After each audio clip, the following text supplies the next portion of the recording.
Olá, vamos iniciar agora os estudos referentes ao capítulo 5 do curso intermediário de Excel.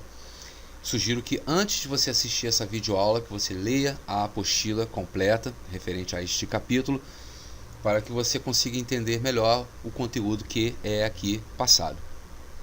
Bom, o Excel, apesar de lidar com dados, armazenar informações, ele não é um software, não foi um software projetado para lidar com aquele armazenamento intenso de informações, de dados, né? É aí que entra em cena os sistemas de gerenciamento de banco de dados, para lidar com banco de dados, né? Que são os chamados SGBDs. Então, isso é uma coisa que tem que estar bem clara. A gente utiliza o Excel para armazenar informações? Sim.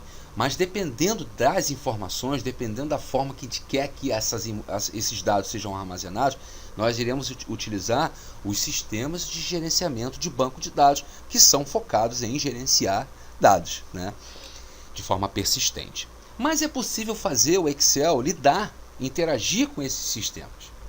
Tá? É isso que a gente vai aprender a fazer o Excel interagir com esses sistemas de gerenciamento de banco de dados, com arquivos gerados por esses sistemas de gerenciamento de banco de dados aqui no nosso curso intermediário. Tá? Então, antes de mais nada, a gente precisa entender alguns termos. Tá? Banco de dados, tá? Ele é composto por tabelas. Quando a gente vai lá e consulta uma determinada informação no banco de dados, nós estamos consultando o banco de dados? Sim, a gente está consultando as tabelas que encontram-se armazenados nos bancos de dados. Essas tabelas são compostas por campos. O que são campos? São aquelas informações que nós queremos ter, que nesse exemplo são sobre o funcionário, né? O nome do funcionário, o CPF do funcionário, o setor do funcionário, o salário do funcionário, a data de admissão do funcionário. E os registros? Os registros são informações específicas de cada um, referente aos campos. Vamos supor, nome, fulano, CPF, XXX, setor, RH, blá, blá, blá. Então, isso são os registros. E nós efetuamos consultas, ou seja, queries, a estas tabelas. Um banco de dados ele é composto por muitas tabelas. Muitas tabelas. Tá? Então a gente faz consultas em tabelas, a gente faz queries em tabelas, que gera como resultado uma tabela de resultados. Então, quando a gente vai lá e consulta e volta uma informação, volta os registros, aquilo ali são tabelas de resultados. Tá? Você não está retornando a tabela propriamente dita, você está retornando uma tabela de resultados. Bom, eu vou abrir aqui o Excel e vou mostrar para vocês como fazer para importar uma tabela através de um arquivo gerado por um SGBD, né? Que no nosso caso aqui vai ser o Access. Bom, vocês podem baixar, são os dois arquivos que estão disponíveis para baixar. A gente vai utilizar agora o construtor apollo.accdb. A gente vai vir aqui, ó, aba guia dados do Access. E a gente vai procurar, no meu caso está aqui, ó, banco de dados, construtora apollo.accdb. Isso trata-se de um arquivo do Microsoft Access, beleza? Vou clicar em abrir. Vou escolher aqui a célula de posicionamento, a célula C1. Tá? E o modo que eu quero exibir na pasta de trabalho, eu quero exibir como tabela. Tá? Beleza. Vamos ver se tem alguma coisa aqui em propriedades. Eu quero que seja atualizada essa tabela aqui do Excel, essa importação, a cada 5 minutos.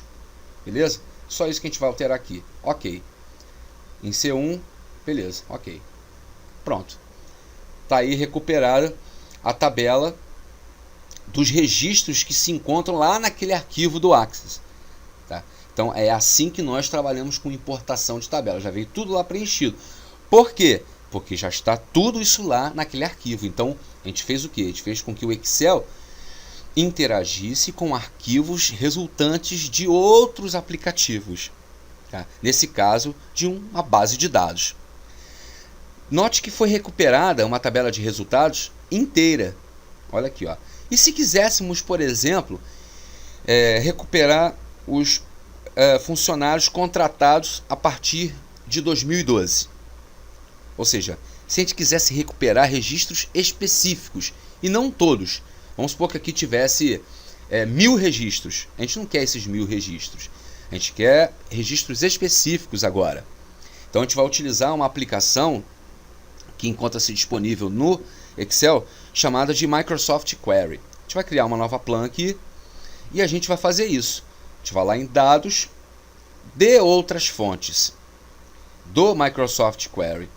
E a gente vai escolher agora o arquivo também do Axis, que é o arquivo rh.accdb, beleza? Escolher a fonte de dados, Axis Database. Ok. Aqui a gente vai buscar, tá? Ele está aqui. Aí na sua máquina você vai ver onde ele vai estar. Ok. Bom, já me vem a tabela que encontra-se disponível nesse arquivo. Essa tabela empregados tem matrícula, os campos, né? Matrícula, nome, filial. Ó, eu quero o nome, clico aqui. Eu quero a filial, clico aqui. Eu quero o salário, clico aqui. E o ano de contratação, que vai ser aquela lógica que eu falei anteriormente. Somente a partir de 2012. Eu quero funcionários a partir de 2012. Avançar. Seleciono o ano de contratação. É maior ou igual a 2012. Avançar. Classificar por nome em ordem crescente. Avançar. Aqui você deixa marcado retornar dados ao Microsoft Excel. Concluir. A partir da onde que você quer isso? Eu quero que seja retornado, seja exibido como tabela e a partir de A1 mesmo. Ok, pronto. Aqui está os funcionários que foram contratados a partir de 2012, classificados de ordem crescente segundo o nome. Tá? Então isso aí são coisas que a gente faz no dia a dia, né? Importar dados, importar registros de tabelas, tá? Uma outra coisa muito interessante é nomear a tabela, né? Nomear. A gente vem aqui, ó, design, a gente vai nomear essa tabela aqui, ó. Vamos botar registro de funcionários. Beleza. A gente nomeou essa tabela como registro de funcionários, tá? A gente poderia fazer também o que nós poderíamos fazer para entender melhor. Todas essas informações aqui, todas essas informações, a gente poderia, por exemplo, resumir com tabela dinâmica. Aqui está o intervalo em uma nova planilha. Beleza, aqui está com uma tabela dinâmica. Tá? Nome, agora que mostra o salário. Tá? Então, a gente pode trabalhar de inúmeras formas com esses registros que foram retornados. Sugiro que você leia bastante referente a isso. E na próxima aula eu vou falar sobre alguns tópicos mais sobre essa interação com arquivos de aplicativos relacionados a bases de dados. Ok? Até a próxima aula.